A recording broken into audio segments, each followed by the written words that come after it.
Tube Tamil வணக்கம். ஜப்பானிய பிரதமர் சனே தக்காச்சிக்கும் அந்த நாட்டினுடைய மத்திய வங்கிக்கும் ஏற்பட்டிருக்கின்ற மோதல் மிகப்பெரிய பொருளாதார மோதலாக இருக்கின்றது. வரும் சில மாதங்களில் இந்த மோதல் இறுதி கட்டத்தை அடைய இருக்கின்றது. இது உலகளாவிய பொருளாதாரத்தில் பெரும் பாதிப்பை ஏற்படுத்த போகின்றது என்றும் உலக பொருளாதாரத்தின் மீது ஓர் அதிர்வலையாக அமையும் என்றும் பொருளாதார நிபுணர்களினுடைய எச்சரிக்கை இன்று காலை வெளியாகி இருக்கின்றது. ஜப்பானில் நடந்திருப்பது என்ன? நாம் நினைப்பதை போல ஜப்பானினுடைய பொருளாதாரம் இப்பொழுது ஆரோக்கியமாக இல்லை. அந்த நாடு உலகின் மிகப்பெரிய கடன்கார நாடாக இருக்கின்றது. 55 டிரில்லியன்கள் அந்த நாட்டினுடைய கடன் தொகையாகும். டென்மார்க்கினுடைய கணக்கின்படி பார்ப்போமாக இருந்தால் 55,000 பில்லியன் குரோனர்கள் கடனாக இருக்கின்றது. இந்த கடனால் உருவான பிரச்சனை அரசிற்கும் மத்திய வங்கிக்கும் இடையே போராக வெடித்திருக்கின்றது. அரசினுடைய கடன் அதிகரிக்க மத்திய வங்கி வட்டி வீதத்தை உயர்த்த வேண்டும் என்று கூறுகின்றது. 2024 ஆண்டில் இருந்து சுமார் 2 வருட காலங்களுக்கு ஜப்பானில் வட்டி இல்லாத கடனாக இருந்தது. ஆனால் இப்பொழுது 2 வருட கடன் 1.5 வீத வட்டி, 10 வருடம் 2.8 வீத வட்டி, 30 வருடங்கள் 4.0 வீத வட்டி என்று அறிவிக்கப்பட்டிருக்கின்றது. ஜப்பானினுடைய கடன் 55 டிரில்லியன்களாக இருந்தால் சாதாரணமாக 1 வீத வட்டி என்றால் 550 பில்லியன் குரோனர்களாகும். இதை ஸ்ரீலங்காவில் மேலும் 50ஆல் பெருக்க வேண்டும். இவ்வளவு பெருந்தொகை வட்டியாக கட்ட வேண்டி வரும். இதில் ஏற்பட்டிருக்கின்ற தவறு என்னவென்றால் அரசினுடைய கடன் வன்முறையாக பகாசுர கடனாக பெரிய அளவில் உயர்கின்ற பொழுது வட்டியில் ஒரு சிறிய புள்ளியை அதிகரித்தாலே அது பெருந்தொகை பணமாக கட்ட வேண்டிய இக்கட்டான நிலையை பொருளாதாரத்தில் ஏற்படுத்தும். இதனால் தான் மத்திய வங்கி என்பது அரசினுடைய கட்டுப்பாட்டில் இருக்க வேண்டும் என்று ஜப்பானினுடைய பிரதமர் சனே தக்காச்சி போர்க்கொடி தூக்கி இருக்கின்றார். அவர் குறிப்பிடுவது போல மத்திய வங்கி அவருடைய கருத்துக்களுக்கு இணங்க மறுக்கின்றது.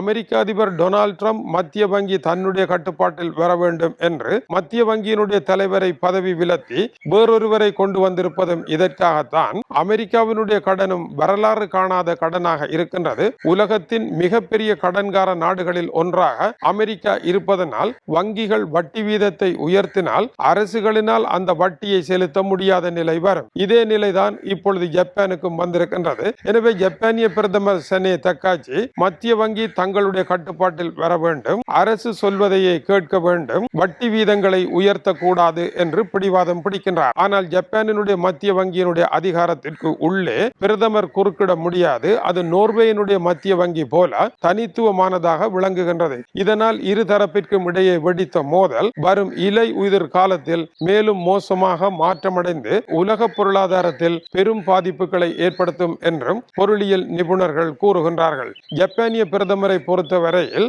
அவர் குறிப்பிடுகின்றார், மக்கள் செலுத்துகின்ற வரியை குறைக்க வேண்டும் என்கின்றார். AI தொழில்நுட்பத்தில் அமெரிக்கா போல பெரிய முதலீடுகளை செய்ய வேண்டும், சீனா போல பெரிய முதலீடுகளை செய்ய வேண்டும். இல்லையேல் ஜப்பான் இந்த போட்டியில் நின்று பிடிக்க முடியாது. ஜப்பானினுடைய கார்கள் உட்பட ஜப்பானினுடைய நவீன எலக்ட்ரானிக் உபகரணங்கள் எல்லாம் அதிநவீன AI தொழில்நுட்பத்தை இணைக்க வேண்டுமாக இருந்தால் மிகப்பெரிய அளவில் பணத்தை கொட்டி இறைக்க வேண்டும் என்று சனே தக்காச்சி அதற்கான முதலீடுகளை அதிகரிக்க விரும்புகின்றார். இரண்டாவது, சீனாவினுடைய ராணுவம் பகாசுர ராணுவமாக மாற்றமடைந்து விட்டது. ஒரு காலத்தில் சீனாவிற்கும் ஜப்பானுக்கும் இடையே நடைபெற்ற போரில் சீனாவை வெற்றி கொண்ட வரலாறு ஜப்பானுக்கு இருக்கின்றது. ஆனால் இன்று அப்படி செய்துவிட முடியாது. ஜப்பானை பொறுத்தவரையில் போரில் ஈடுபடாமல் 2வது உலக மகா யுத்தத்தின் பின்னதாக வெளிநாட்டு போர்களில் ஈடுபடாத ராணுவமாகவும் இருந்தது. இப்பொழுது ஜப்பானிய ராணுவத்தை சீன ராணுவத்திற்கு இணையான பிரம்மாண்டமான ஒரு ராணுவமாக மாற்றியமைப்பதற்கு சனே தக்காச்சி முடிவு செய்திருக்கின்றார். இதற்காக இவர் ஒதுக்கி இருக்கின்ற பணம் பகாசுர தொகையாக இருக்கின்றது.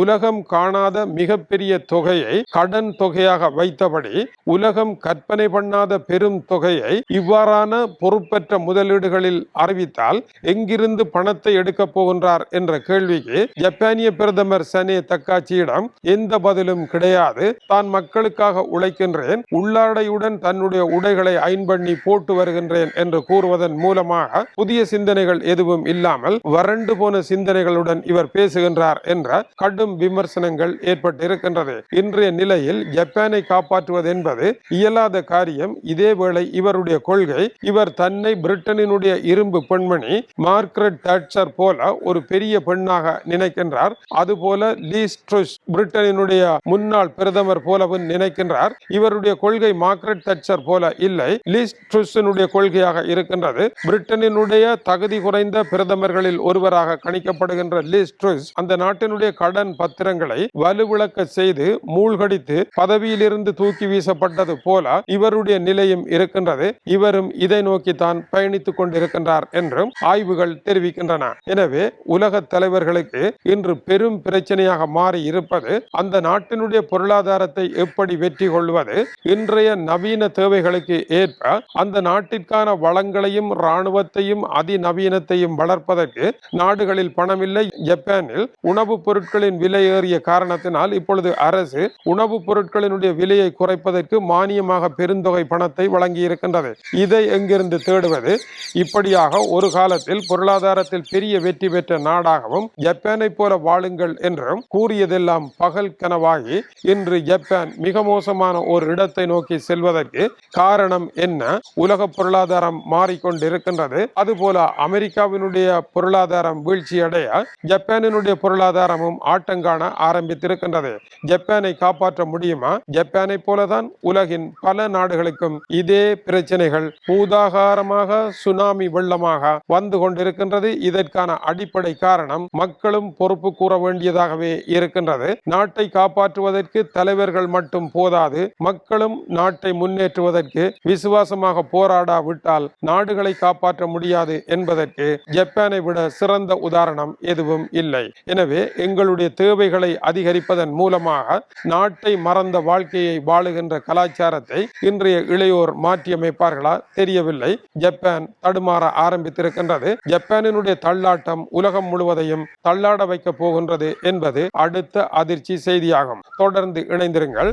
இது டியூப் தமிழினுடைய உலக செய்திகளுக்காக இலங்கை வடபுலம் யாழ்ப்பாணத்திலிருந்து கீசே துறை. வணக்கம் உறவுகளே.